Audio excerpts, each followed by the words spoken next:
William James Durant, 1885–1981, was an American historian and author. With his wife Ariel, 1898–1981, he co-authored the 11-volume The Story of Civilization and The Story of Philosophy. These two texts are still very popular and influential. They won the prestigious Pulitzer Prize in 1968. They were major activists and joined many campaigns, including those for equal rights for workers and the women's right to vote. They were interested in science and religion and lectured extensively on these topics all around the world. The present essay is from a collection, The Lessons of History, published in 1968.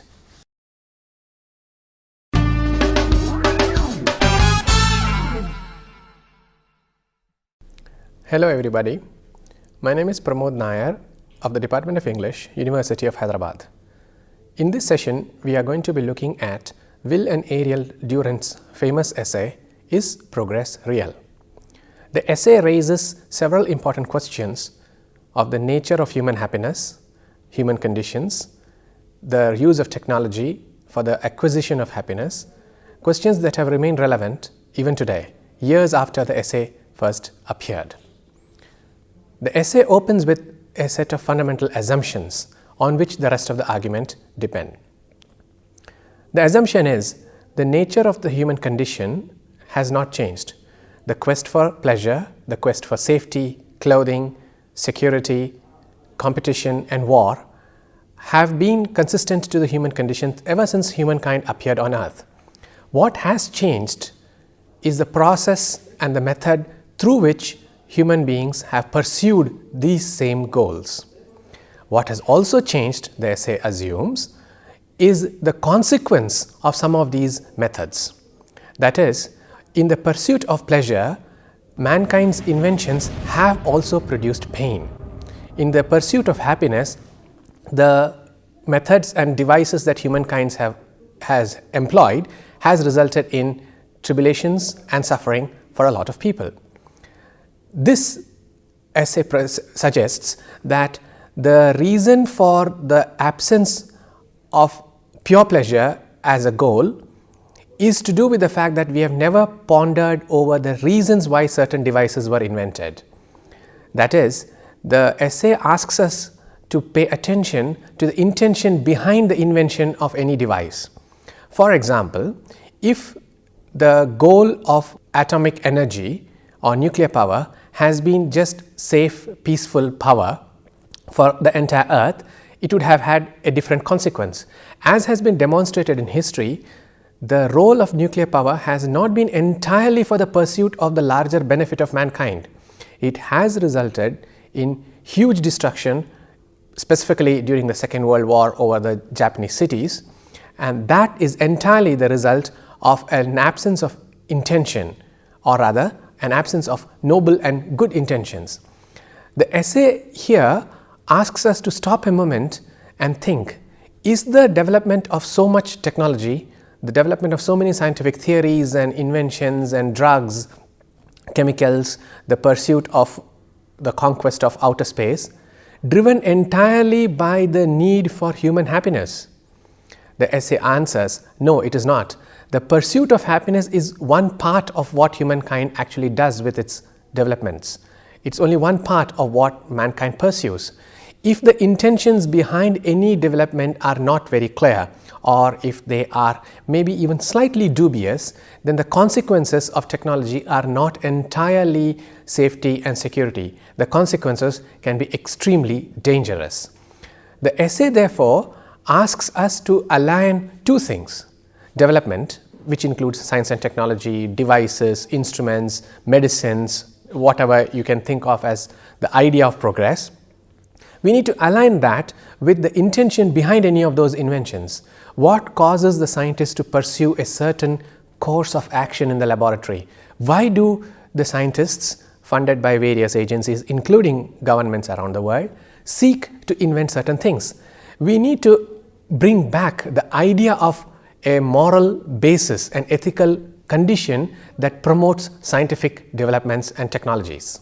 Now that we have got the assumptions behind the essay clear and the first key argument elaborated, let's move on to discuss what the essay says about scientific developments. Think of inventions like the wheel, like spacecraft, like the huge telecommunication structures that have come up at least since the middle of the 19th century, and this includes the invention of electricity and the transmission of electricity since roughly the end of the 19th century. The signs of progress that we see around us today are technologies that have helped humans live in slightly different ways from their ancestors. For example, the nature of human life, the condition of health, the treatment of sickness, all of these have been radically different in the 20th century as opposed to the way the ancient humans lived.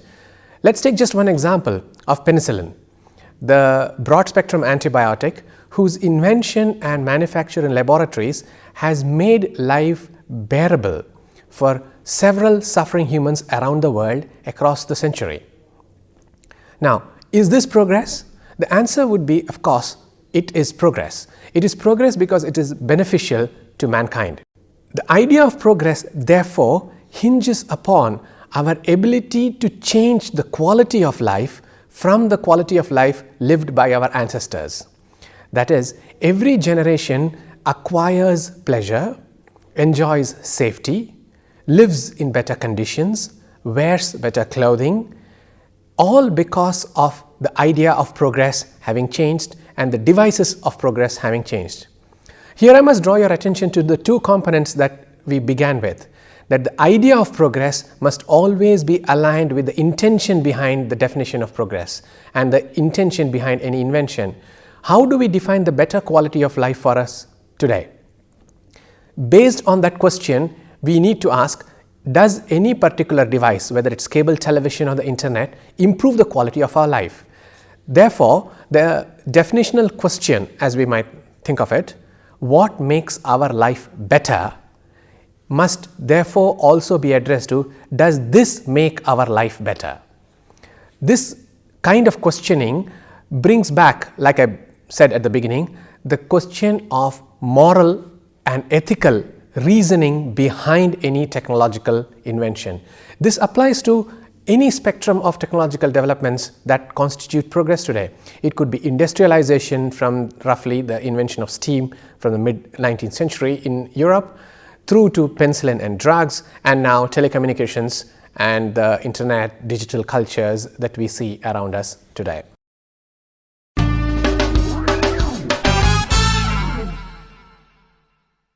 The essay assumes that the idea of progress is invariably connected to the question of science. There is this particular problem in the essay, of course, that science is taken as the domain in which progress is measured and defined and determined. This is not perhaps entirely true, but because we live in an age where science dominates our lives, maybe it is necessary to look at progress entirely through the eyes of science. The essayists argue that the idea of progress as made visible in science has not necessarily changed human nature. Now, this is a crucial point. The developments that we see around us today, from penicillin to electricity to digital cultures to radio and television and forms of transportation, have made the quality of our lives better. On that there is no dispute or argument. However, what is arguable, what is debatable, is whether they have changed human nature fundamentally. In one of those unforgettable moments in the essay, the Durant suggests that the human being in a car is not very advanced in terms of civilization or manners than the human being on 2 feet. That is, the trousered ape, as they put it, remains a barbarian, uncivilized, savage, even if he is sitting in a motor car worth a lot of money. Even if he is sitting in a vehicle which has cost a lot of money to produce, to distribute, and is supposedly an extraordinary technological invention. It might appear to us that it is a sign of progress, but what is disputable here is, has it made us better human beings? That is, the essay has now moved from the intention behind the production of any particular device to the use of any particular technological invention. Can progress be measured in terms of how we use a device? Has the use of nuclear technology made us better human beings? here we need to pause for a moment and reflect. Does the idea of progress also imply a progress in the general manners of mankind, our general civility towards others, our levels of tolerance, understanding and love for fellow human beings? Does the acquisition of any particular technological device, the use of any particular instrument, make us better human beings? What the essay, I think, is asking us to dwell upon is, in our pursuit of pleasure, in our pursuit of comfort via scientific developments, have we forgotten something that is intrinsic to human nature? Has any of this altered the fundamental condition of human nature, the condition of the human mind, our personality, and so on and so forth? That is, does my driving a car, sitting in an aeroplane, or using a spacecraft make me more tolerant towards other human beings? Now, please pay attention to this particular shift within the essay. They began with the question, why are we inventing certain things? Now we have reached a question, how are we using these certain things? The first was a question of ethics. Why do scientists and governments sponsor certain kinds of research? Here again we are back to a question of ethics. How are we using it? How are we using any particular device?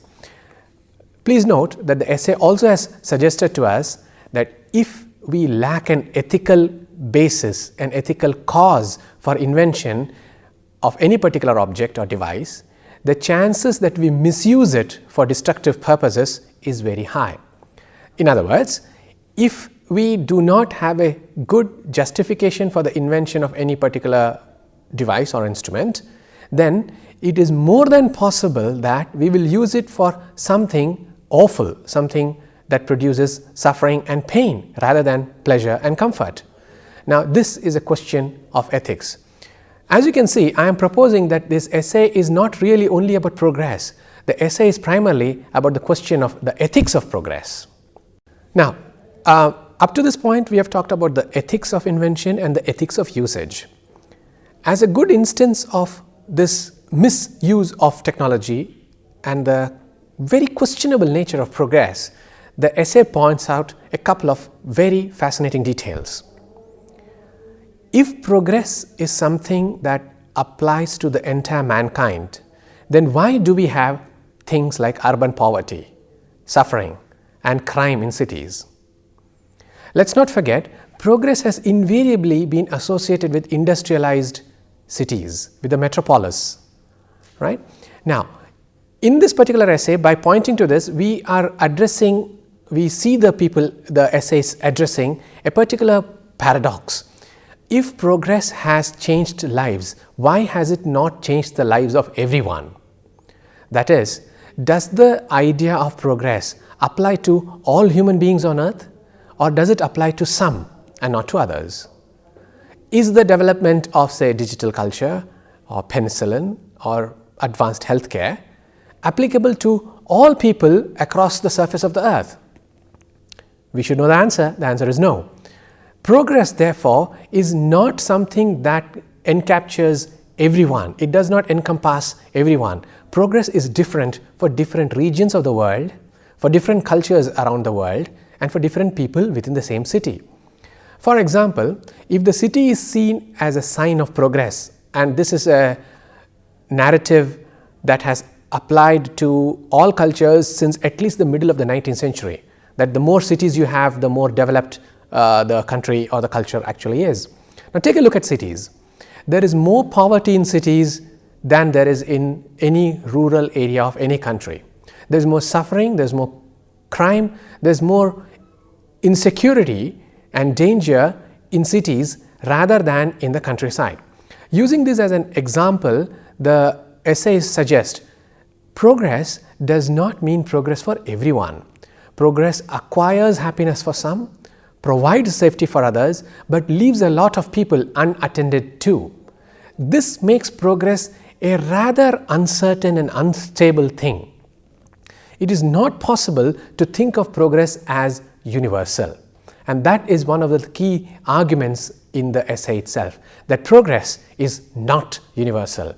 The very fact that within these pockets of progress there exist pockets of crime and suffering indicate that progress has not touched everybody's lives.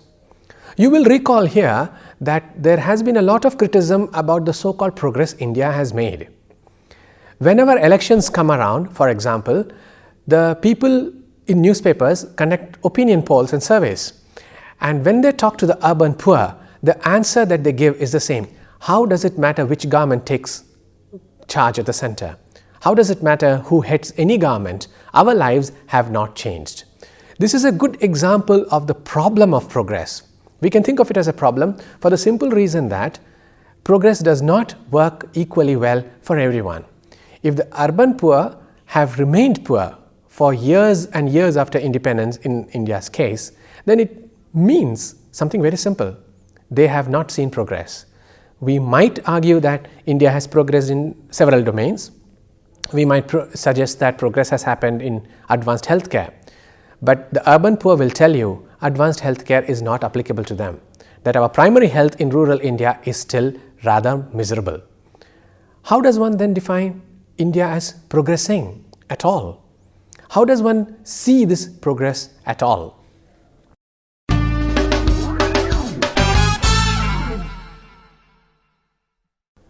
Now, the essay has therefore established that progress is not equal. It does not apply to all people in any culture. It also does not apply to all societies, to various parts of the world in different geographical locations.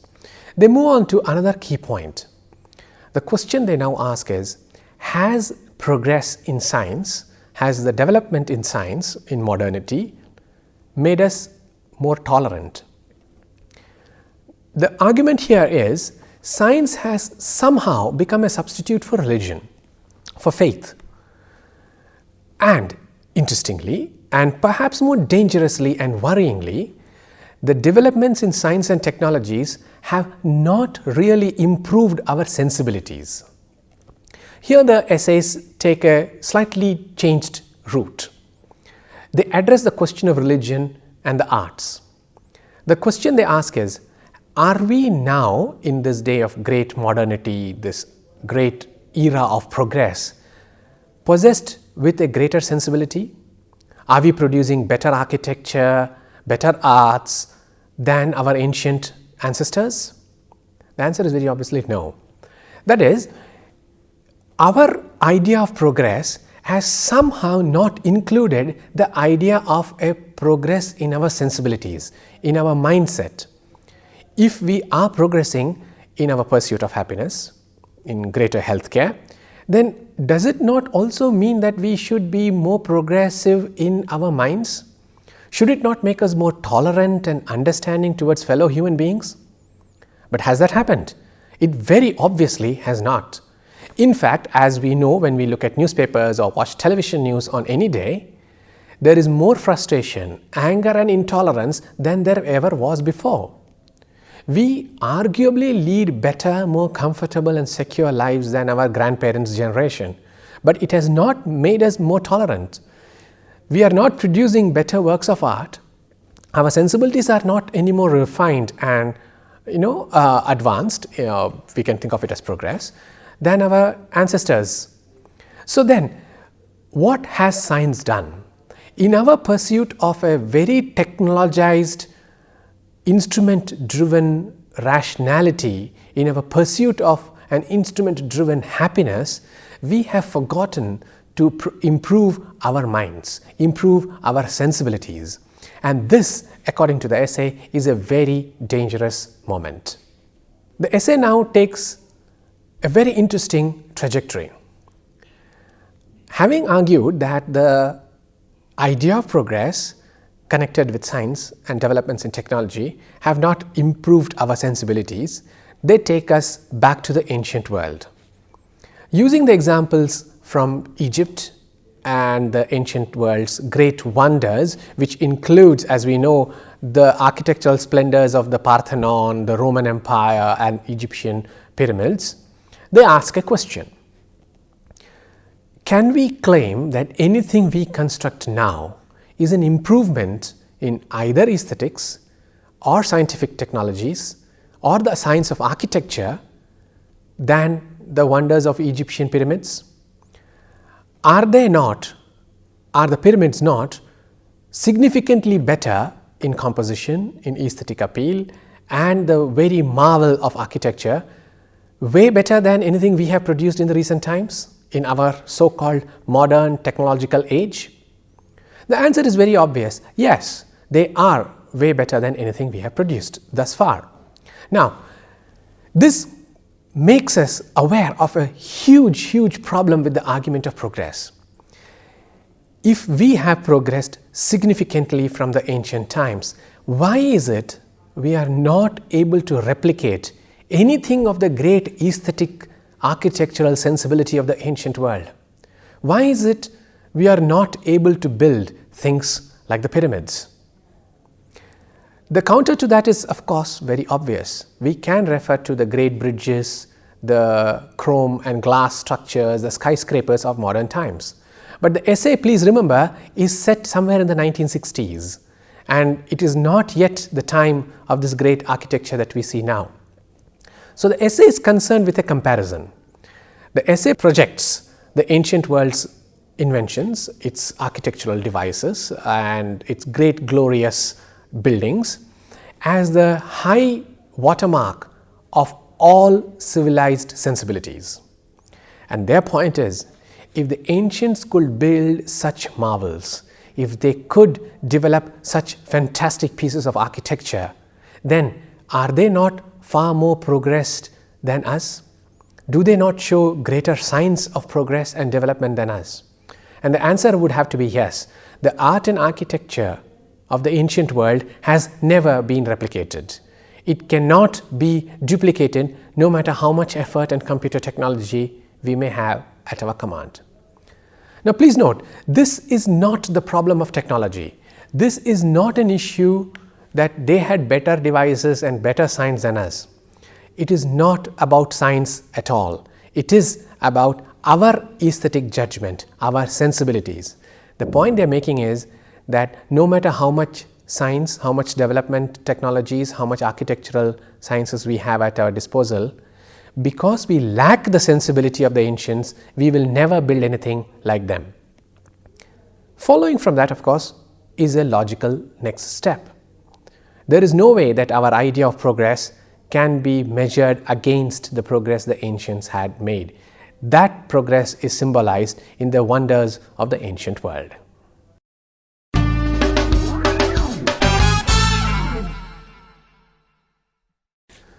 We now move on to the question of the uneven nature of progress. The Durants accept that progress has happened in different ways for different cultures.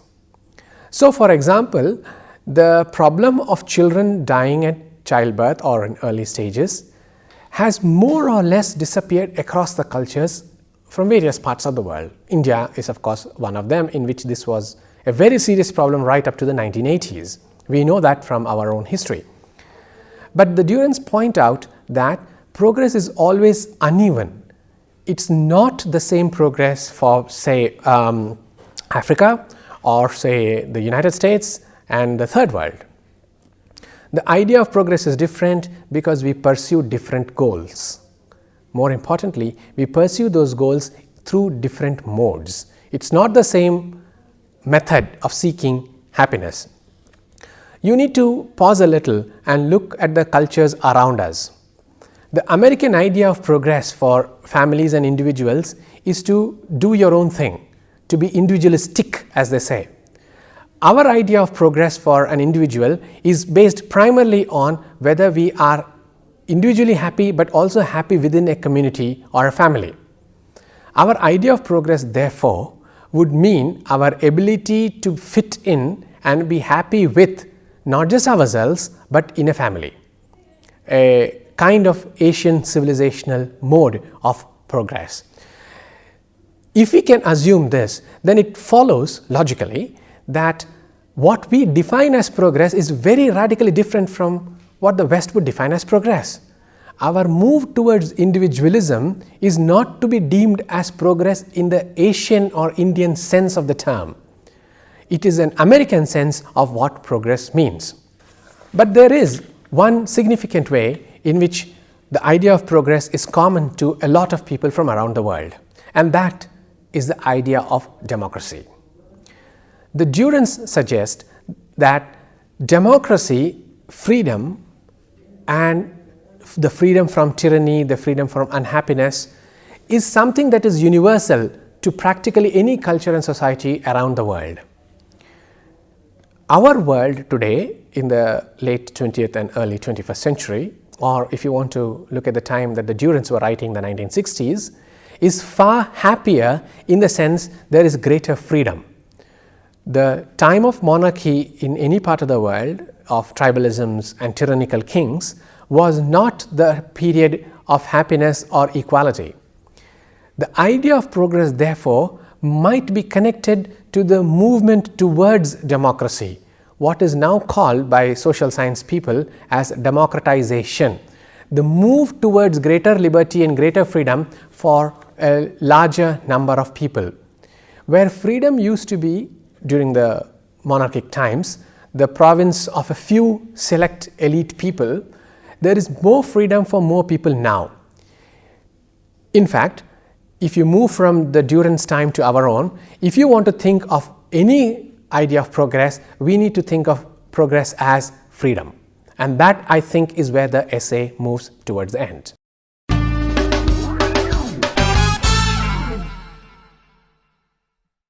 So, from democracy as progress, from freedom as progress, we come to the final and I think the most significant argument made by the essay. What is progress that humankind must guard it and quest for it? The answer they offer is, any civilization in history, any ancient civilization that you can think of, whether it's Roman or the Indus Valley, does not entirely disappear from earth. Civilizations survive in certain ways.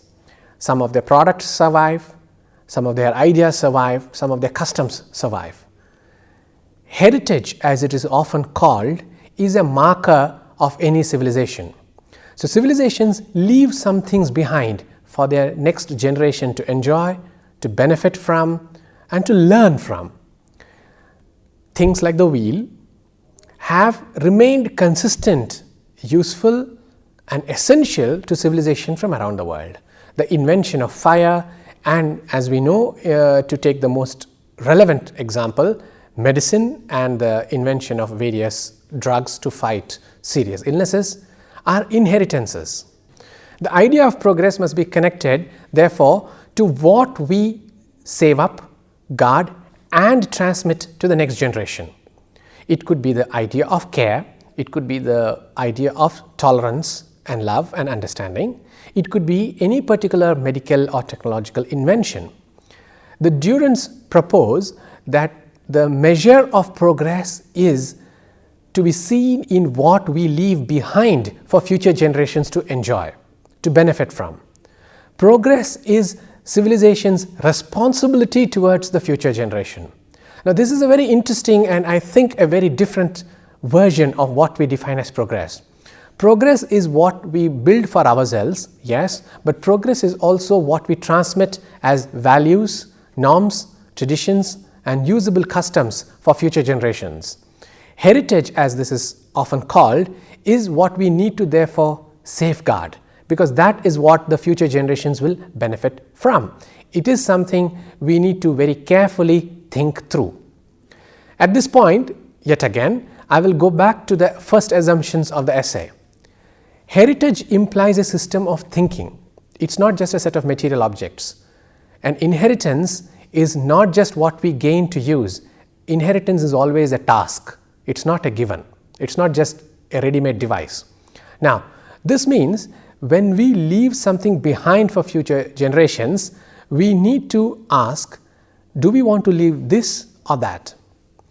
These are ethical questions. We have invented things that have caused destruction. We have also invented things that have given people pleasure. If you recall, the essay began with a question of the ethics of invention. Do we want to invent things that we can pass on to future generations that will cause suffering or which will cause happiness? Do we want to transmit things that will give them pleasure and safety or which will give them suffering and sorrow? the essay once more returns to the question of the ethics of progress. Our devices, our ideas, our customs and norms of behavior are what will remain and will be transmitted to the next generation. These will constitute the heritage of the future generations. Let's take one crucial example. If we were to think of democracy and freedom as something we are trying to invent and improve, then shouldn't that constitute the biggest legacy we pass on? Shouldn't that be the heritage that we pass on to the future generations? Now, you do know that there are debates about global warming and the greenhouse effect, which is something that the future generations will, of course, inherit from us. That is, our developments in science and technology, our progress, if you will, has resulted in these rather calamitous effects. But please remember, these are not effects that we ourselves will experience. These are effects that the future generations will experience. Now, in addition to these rather problematic, rather destructive effects, do we also transmit something else? The idea of the essay, "Is progress real?" hinges on our answer here. Are we also transmitting certain norms of behavior? Are we passing on as our legacy an inheritance of democracy, of freedom? Heritage, therefore, is something we need to very carefully think about, put together, compile, in other words, so that the future generations can benefit from it. The idea of progress is therefore the idea of responsibility, and that would be a very important argument. The phrase they use is connective tissue of human history. Connective tissue is history. Connective tissue is heritage, is the transmission of norms, behaviors and values. I am suggesting here that the inheritance we need to guard and pass on is a responsibility that we all carry. The idea of progress is the idea of any culture's responsibility towards a future generation. Our connective tissue is therefore the responsibility with which we must function, which we must transmit and guard, so that the future generation can benefit too. Progress is the ability to think beyond our immediate generation and into the next. It's the ability and the responsibility, by which I mean both response and a responsibility, responding in a certain way to the future generation, so that they progress too.